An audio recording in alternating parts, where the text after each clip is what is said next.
Hello and welcome back to 50, Fat 50 and Anorexic. My name is Lois and I'm glad to have you. I haven't been on for a little while, probably over a week. I've been pretty sick. Yeah, I had to go in and they had blood work done on me and my malnutrition is getting worse. So they really are pushing for me to get inpatient, I want to say rehab, but that's not what it is. It's, I don't know what the word is. It's leaving my mind. Residential, that's it. Residential treatment. So I have mentioned before, if you've seen any of my other videos, you may have saw the one where I was talking about finding out that they have put me up for a scholarship so that I don't have to pay, because it can be $1,000 or more a day and they want you in there for a minimum of 30 days. So we can't afford that. And this scholarship would be wonderful, so I'm excited to hear about that. I have my intake on, which they're going to do a video and then an intake on me to see how bad off I am.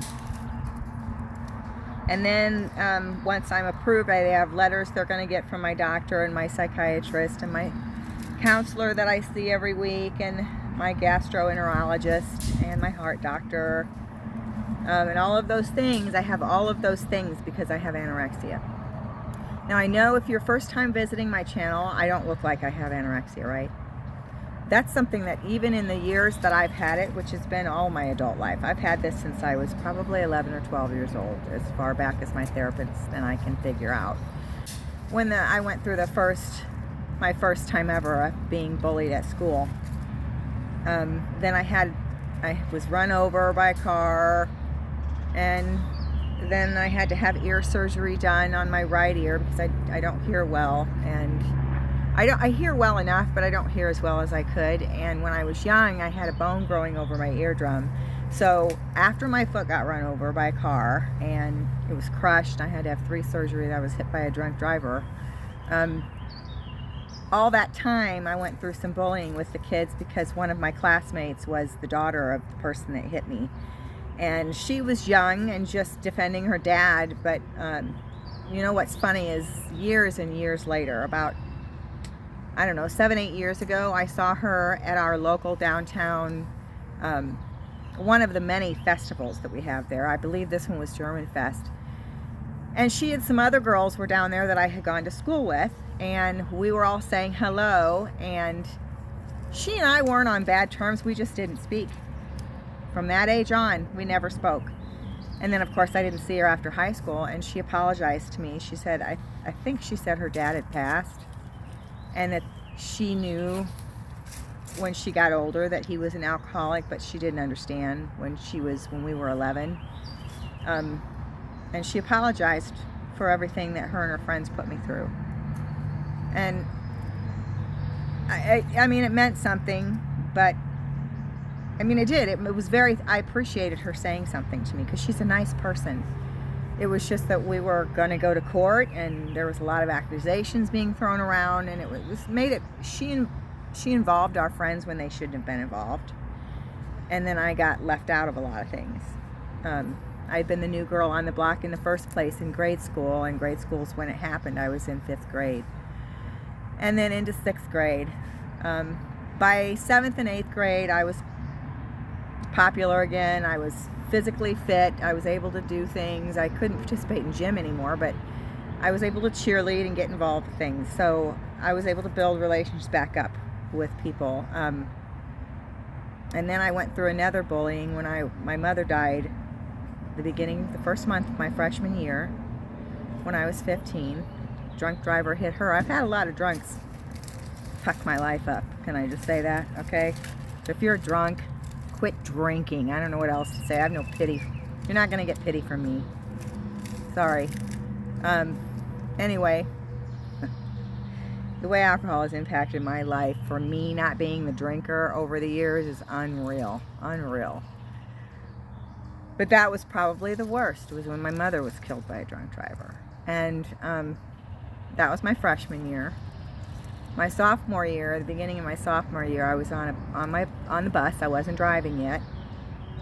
And a boy from across on the other side of my block, I lived in a suburban area, so we had blocks in our neighborhood. I guess he took a liking to me, and he was kind of a rougher boy that smoked cigarettes and everything, but I got along with everybody. I said hello to everybody. I was pleasant to everybody. And I guess he decided he wanted to go out with me, and him and his girlfriend were broke up at the time, and she was a tough girl. She was the kind of girl that, smokes at the bus stop and tells you she's going to kick your ass and that kind of thing. I know they have all their own problems, and I know there's lots of empathy as an adult, but when you're a kid getting attacked by another kid, it's hard to have empathy. And it's not fair to ask a child to have empathy over empathy for themselves. You can have empathy for a bully and how they turned into being a bully, but when they're bullying your child or they're bullying you, there should be no excuse for violence against someone that you love. I mean, all the empathy in the world can go to the other kid that's messed up and might have alcoholic parents, or be a latchkey kid and be alone all this. I mean, there can be 100 reasons. I don't care what they are when I'm getting victimized or one of my children or grandchildren is getting victimized. And then I experienced bullying in the office. And if you've worked in an office, you know what I'm talking about. Where the senior people think they're above everybody in the plant, everybody in the office that you work in. The senior execs get together, they do things, they snicker, they go out to lunch and don't invite you. And I understand management can't meet with under management. I'm talking about people who are peers with you. Not senior management, but I was part of senior management, okay? So when you're being left out of things and you're being snickered at, that's not professional, but it happens, okay? I'm here to tell you. I've worked in the big industry of auto manufacturing, tire manufacturing. I'm not going to give any names of any companies because I'm not here to do that. But in almost even in retail, in management, I experienced bullying. I can have a strong personality and have strong feelings, but I am kind and I'm considerate, even with people below me when they're going through a hard time, or even when you can see a person under you is playing the system that you have to the hilt and taking advantage of it if they can. You can still try and empathize with where they're coming from. If somebody's dying or they need something, you get to know the people that you work with. What I'm talking about is in an office atmosphere and everyone goes to lunch but you. Everyone has a meeting about birthdays for the senior management team and how we're going to celebrate those, but you, because you didn't know about it. So and I didn't stay in places like that very long, because I believe if you're not happy at work, it bleeds into the rest of your life. And I actually lost part of my eyesight in my left eye. For you looking at me, this is my left. And it was from stress. The doctor said your veins are collapsing in your eyes. You're not sleeping, I can tell by the way you look. And this will happen to the other eye. And we may or may not get some of that sight back. And so I have a large gray area in the middle of my vision, and I can't see through it. Makes me wonder if that's similar to what my dad had for his blindness, because both my parents were blind. My mom had her eyes removed and had glass eyeballs put in, and my dad's eyes looked normal. So what happened to his eyes was internal, and it didn't affect his eyes. So you didn't know he was blind until you watched him for a few minutes and saw how he got around. Usually he had his cane with him. Very independent. My parents were super, super independent. But anyway, what I want to talk about that's in relationship to my eating disorder is, again, the bullying. And I'm not going to go back into that because I can talk more about that in a different video and what I went through as a teenager, because that was horrific. I had to change high schools. I had to go to end the school year at the original school I was at. I grew up with these people. It was hard for me to leave everyone I'd ever known and grown up with since elementary school, and all the relationships I did have. I had to leave all that because my safety was at stake, and they were getting me in the hallway. They were slamming lockers into me. They were shoving me into lockers. girls, if I found certain girls in the bathroom, they'd shove me up against the wall and tell me they were going to get me after school. And all because this boy, somebody overheard him ask me out. And I said, no, didn't matter. Didn't matter to her. She was going to kick my prissy ass. As far as she was concerned, I was a prissy ass. It was awful. And I'll go into more of it because it lasted for a year. And what I went through was awful. It was just, high school was really hard on me. And those are the things that can manifest an eating disorder. And that's why I'm mentioning it. Tonight, or today, it's evening here, I'm out doing it before. We're actually going to go to Vegas this weekend. We're going to go for a week. We're going to see the Redwoods. So we're flying out of our town. It's a direct flight to LA, or not LA, Los Angeles. Not Los Angeles, Las Vegas. And then we're going to spend the night, get a car, and drive to see the Redwoods. And then we're going to go to Yosemite. And then we're going to come back at the end of the week and spend a couple days in Vegas. It's just, we're not gamblers. And we're not going to spend $1,000 on different shows. We're there because it's a stepping stone to get to the Redwoods.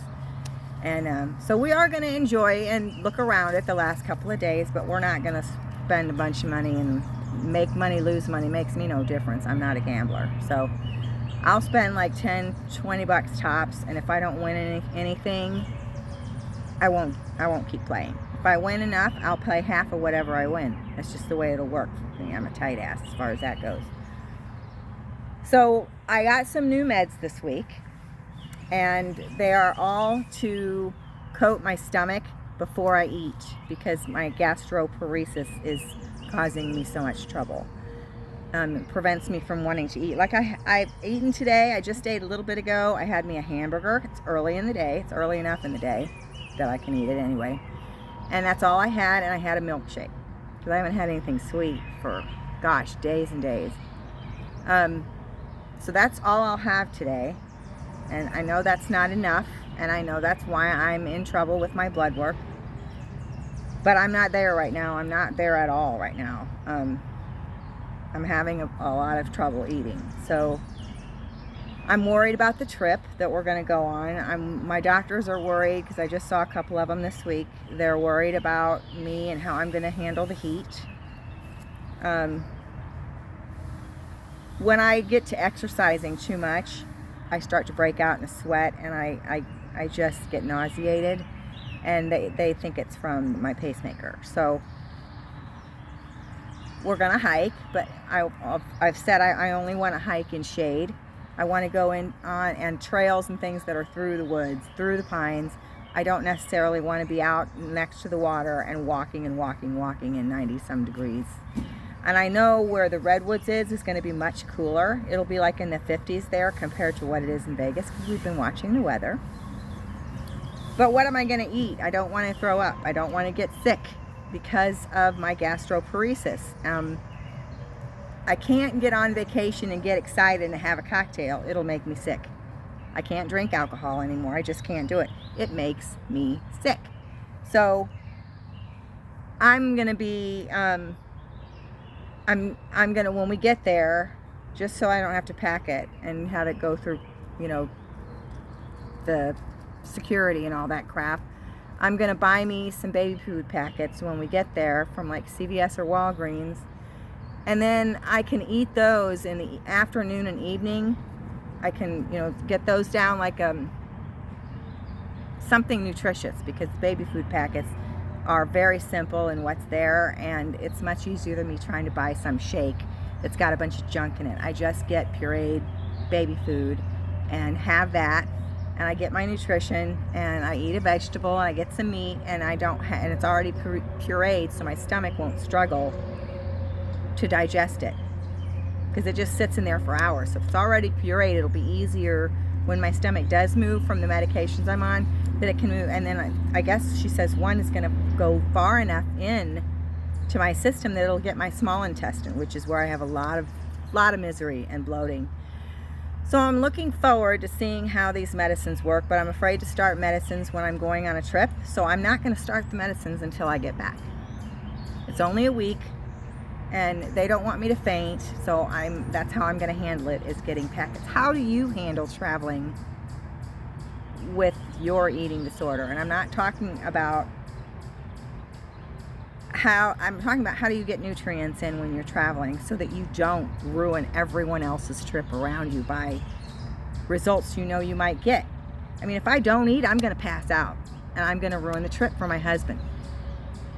He's going to be worried. I could end up having heart palpitations. I'm not going to do that to him, and I'm not going to do that to me for the trip. So I am going to make myself eat. If that's all that I can manage is baby food packets because of my eating disorder and my mental, then so be it. At least it's something.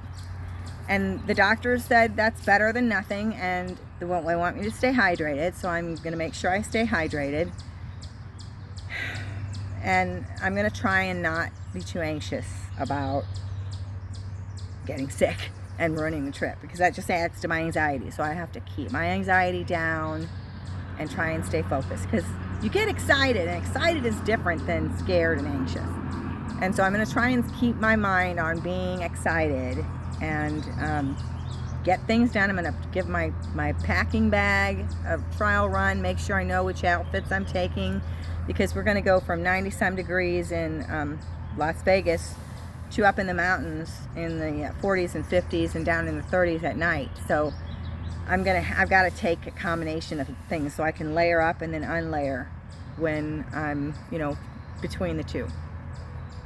So as far as my eating disorder goes, if you guys are interested to know anything that I'm on, I'm more than glad to put it in the comments below if you ask.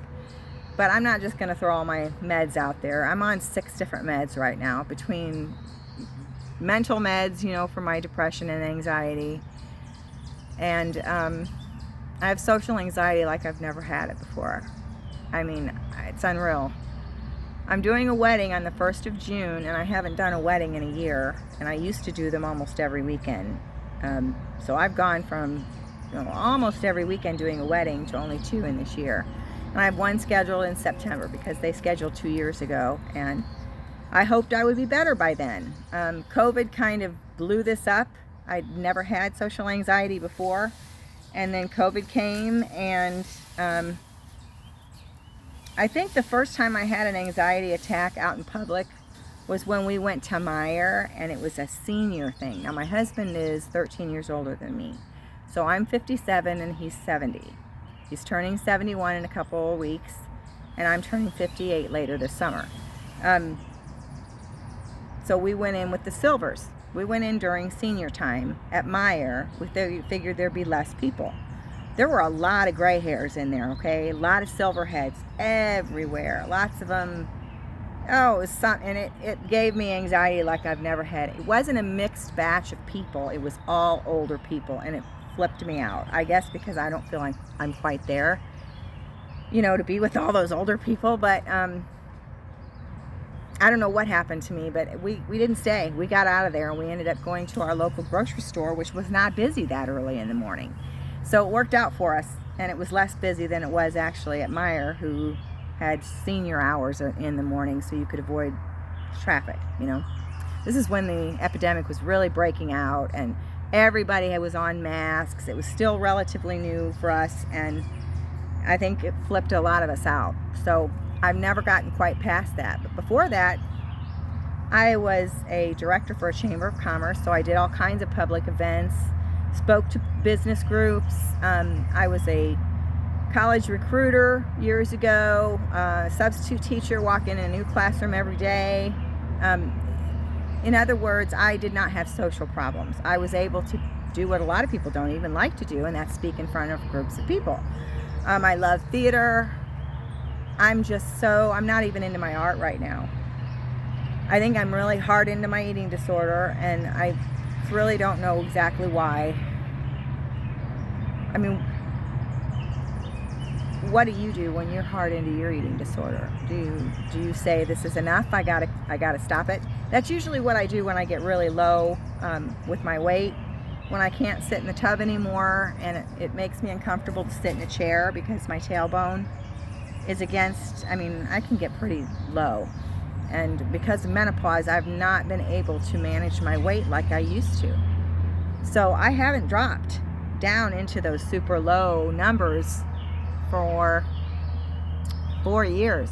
I've dropped down about 20 pounds, and then I came back when I got on a new med. Got rid of that med because I will not take anything if it tells me in the direction it's going to make me gain weight. I won't do it. I won't do it. And that's part of my illness. The logical person would take the extra weight and wait for the medicine to drop off and then, try and lose that weight, but they would do what was best for their body or their heart or whatever they were taking medicine for. I don't have that. I'm super freaked out and will not take a medicine if it's going to make me gain weight. I don't care if it's 10 pounds. I'm already overweight for myself right now. I'm bigger than I've ever been in my life. And I know I'm not as big as some other people. I realize that. But for me, I'm larger than I've ever been, and it flips me out. And it's hard for me to even eat once a day. I've had anorexia over 45 years. And I've been in and out of flares, is what I call them. When I really drop weight and my weight is low for a couple of years, super, super low, then I'll start to gradually go back up and pull it back down. Menopause really affected that. Now I'm done with menopause. My blood work shows I'm done with that. And I'm just hoping that this, I forgot it again. This, what did I say? Where I'm going to go for, I keep wanting to say rehab. And it is kind of like rehab because it's going to have to break me of some of my behaviors with food, and they're pretty hard. I will not eat after 4 o'clock. Solid foods. I'm on a prescription now where I can get Kate Farms coming to me, and either that or Ensure, and I can drink that after 4 o'clock if I want, some sustenance, which I should be having something in the evening, and I don't normally. Because I have to go to bed propped up with pillows. My belly blows up and is like that for hours if I eat at 3 or 4 o'clock. By 9 o'clock when I go lay down, because I like to listen to my book, and I do a little crochet in bed, and not crochet, cross stitch. I like to relax in my space before I turn the light out and lay down. And I haven't been sleeping well, so listening to a book, I'm trying different things to help me fall asleep. And I know it's not being on my phone. I know better than to be on my screen. I'm just curious, what do you do to prepare yourself for traveling with an eating disorder? I mean, do you prepare for it so you don't destroy everybody around you with getting sick or getting weak, or something to do where you're having heart palpitations and it all becomes about you? I mean, I don't want that. I don't want it to be all about me on this trip. I want it to be about us. I want us to have a good time. And if I can do these simple things, he's going to let me do them. He doesn't care. He doesn't like I'm not going to eat more than that. And I'll have a nice breakfast somewhere or a brunch, even lunch, but I will not eat solids after 4 o'clock. I'm not I'm not having any alcohol. I don't care what kind of good time we're having. So he knows that, and I'm prepared for him to have a couple, but I honestly think the price of cocktails will help keep that down to a minimum. I know sometimes some places give you 1 beer and 2 free. They do that in New Orleans. Did you know that? On their party street, buy 1 beer, you get 2 free. Oh my God, you get somebody like my husband down there, and that is a bona fide party. And he's not into that so much anymore. He likes to have his beer every evening, but he would not leave me to the wayside knowing I can't drink because I'm sick. He wouldn't do that to me, so I'm grateful for that. So we'll see. But you're going to get some coverage from me while I'm in Vegas. And while we're in the Redwoods, just because I'm there, I'm going to show it to you. But this is not going to be intended to be, look at this video for ideas to prep for your trip. I'm not doing any of that. I'm just going to show you guys what I see. And it'll be fun to look back on it as far as I'm concerned. So I'll show you bits of where we're at and what we're doing. And I will include, because this is an eating disorder channel, first and foremost, but I'm also a person. I'm a multifaceted person, and I do other things. I mow the grass, I go to concerts. I mean, I don't anymore because of my social anxiety, but I used to. Point is, I'm a normal person. And I don't know where I was going with that. That's part of my eating disorder too. I can't keep thoughts straight, so bear with me when you watch me do that. Do you do that? I'm hoping whoever is watching me is also someone with an eating disorder, so that any of this makes sense. I don't want to be the butt of anybody's jokes. I just want other women that are over 50 that have an eating disorder to feel like there's somebody out there representing us. And you know, if you've got something to say, I encourage you, start your channel, because we need more people out there saying anorexia does not look like a stick doll. That's what you can become. But there is also great health issues with your heart, your kidneys, your liver. My kidneys and my liver are starting to go down, my numbers. And you know, I don't want my kidneys to fail me. I don't want my liver to fail me. So I have to get this together, and that's why they want me to go to residential treatment. I'd love to go to Hawaii, but I want to go somewhere that's going to have the right program for me. That's the first thing. It's not where it's located, it's what they're going to give me while I'm there that matters, and then the location would be kind of cool. As I understand it, anywhere in the United States I can choose. So I've been trying to research, do you have an eating disorder rehab, residential that you've tried, or that you know of someone that had success with it and you could suggest them to me. I would really appreciate it. I'll go look them up and call them. See, I'm calling anything I'm interested in right now, and I'm asking them how their therapies work, and if there are women my age in their groups, or is it all just young women. Some of them say right in their ad that they won't talk to you over 23, 25. They're only dealing with children and young women, you know, teens and young women. And then there are several I'm finding that are open. I haven't found anybody that just deals with older women with an eating disorder, because I think a lot of us don't realize that it's an eating disorder if we were never told about it when we were young. You know you have wanked eating, but maybe you don't realize that it's a full-blown eating disorder because you've always lived this way. Anyway, that's a different video. All right, I'm gonna cut it. I'm gonna go mow my grass and take my goats for a walk, spend some time with my dogs. My husband is with his 97-year-old dad today in his assisted living, spending the afternoon with him, taking him to his doctor's appointment and having supper. So I've kind of got the afternoon to myself, and that's why I thought I'd throw this video together. I haven't had a video out because I've been really sick, and that's why they've got me on new meds for my stomach. In addition to what I'm taking, I'm now taking these extra buffers. I'm not started them yet. I'm starting them next week, you know, when I get back from my vacation, but I'm not starting any new meds going into a vacation. I think that's insane. I've had such bad reactions to things.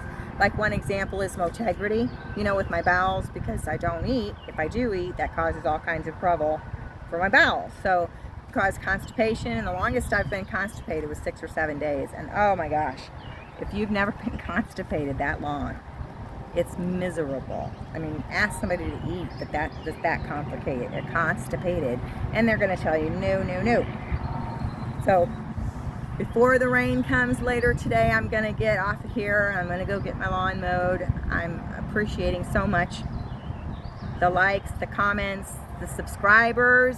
I mean, I don't intend to have like a presence, not with an eating disorder dialogue going, but that I have support. That's what I'm excited about, that I have subscribers that are supporting me by subscribing and watching. And hopefully I'm saying things that you are going through and you can relate to, because I look like you with blonde or gray hair, and I'm getting wrinkles and the whole thing is happening to me. So, but I have terrible body morphia, you know, where I look in the mirror and I tear myself apart. I know that's something I'm supposed to not do, but it's so hard. I'm not even going to get started on it because I'm trying to be positive, but it overwhelms me sometimes that I am not as thin as I want to be by a long shot. I got to keep my eyes focused on this trip. It's going to be so much fun.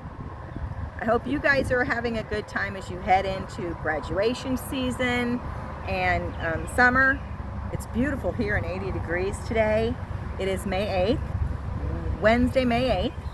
2024 when I recorded this, and it's just a beautiful day. That's why I want to get the goats out into the woods and let them get out of there. They have a huge pen, and it's shaded, but they love to be out walking with me, and they don't walk with leashes. They just follow me wherever I go, so I don't need it. I just use grain to get them back in their pen, and that's it. And I love the goats. I just love our two girls so much. No babies, no milk, no soap, none of that. I just like them because they help us keep the woods down, and they're very affectionate.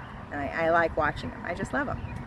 All right, thank you so much again for watching, and I will see you next time.